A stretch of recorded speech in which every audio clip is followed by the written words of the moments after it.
If you've ever wanted a better way to handle your personal prompts so that you can more easily use AI tools and get exactly what you want, today I'm going to walk you through my personal prompt library that I built using AI in less than an hour that's absolutely awesome at giving you a personal repository of your best prompts.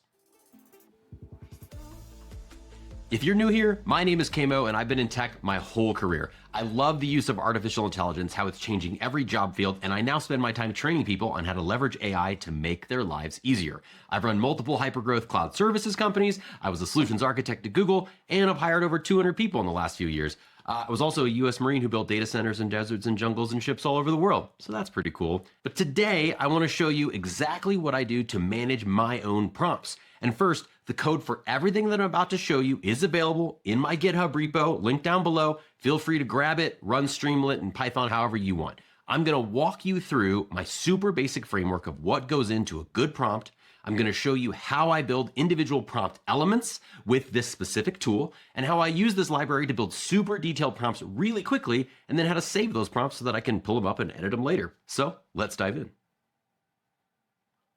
First, let's talk about what makes a really good prompt. I'm going to switch over and show you my prompt framework for just a quick second. Now, I'm going to skim the surface on this, but bear with me.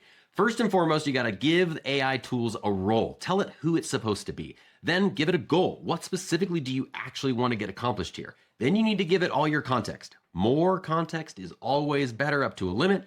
Then be clear on your output format and ask it to help you by asking you questions that can help it generate a more reasonable response for what you're asking it to do. Now, I just skimmed the surface on this. If you want to dive a little bit deeper, you can check out my course on artificial intelligence. It goes very deep into the science and the art of building good prompts. All right, so let's walk through the actual tool now. This is my prompt creation tool, or what I call my prompt library. And at a basic level, you can see I've already outlined each of those sections that we just talked about. There is a role, there is a target audience, there is output. All these things are super useful that you can come through and quickly choose between those. So if I just want to build a really quick prompt, I can say, okay, great, I'm a services manager and my target audience is all of my direct reports and my output format is going to be an email to my team. The goal that I want to give it is to draft an email, and the context is that I want to cancel all my one-on-ones. And for tone, I don't know, I'll write my own in here in just a second. But as soon as I do that, you'll notice it's automatically populating this with elements that I've already added into my prompts database or my prompt library.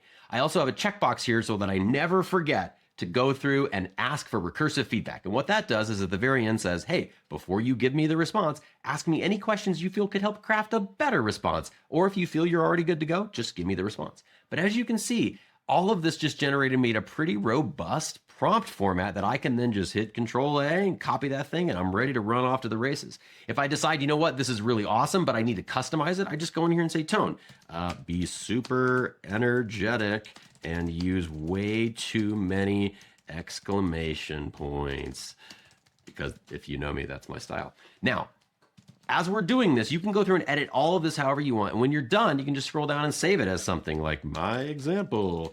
Click save. And now if we go up to the top here, we've got some tabs that I can walk you through. I'll go to browse prompts and boom, there's my example, all saved up in the database that I can just use. When I say database, this is running a CSV locally. Again, security is a primary concern for me. So everything that I'm showing you right now runs local on my laptop. That's it. It's awesome. So if we go through, you can look at the elements that you've already got in. You can click on any of them. So let's look at like the one on, I don't know, let's see. Let's create a, cancel all my one-on-ones. Here we go. This is perfect. And I can come through and this is all the details for the context that I have. You can just go through and say, great, this is all I want to do. I want to come through and I want to draft this up. Maybe you need to change this. You can just type a little bit extra here and then click save. And it says, yeah, great, everything's saved. You're good to go. If you want to create a new element, you just come back to the element creator. You choose what you want. Is this a role, a goal, an audience, context, output, whatever? And then just add it in like role. I don't know, the cat in the hat. And then you can just be like, I'm a cartoon. Now you know your role, everything's great, add the element and boom, it's added successfully to the database. I can go back to the prompt builder and now I can change my role to the cat in the hat and boom, role, I'm a cartoon. Not too bad, huh? All right, if you like this tool and you want to see how I actually built it, let me know in the comments and I'll put together a video on how I used AI tools like Cursor and Claude to build this exact thing in under an hour. Took me like an extra 20 minutes to give it some style and make it not look totally ugly, but this stuff is not super hard and you can make really useful things in a really shockingly short amount of time. All right, thanks for joining me. If you like this video, you're gonna like a lot of this other stuff that I have talking about recent technology and developments in the world of AI. And hit that subscribe button if you wanna stay updated on all my latest content. Remember, with Camo, you can.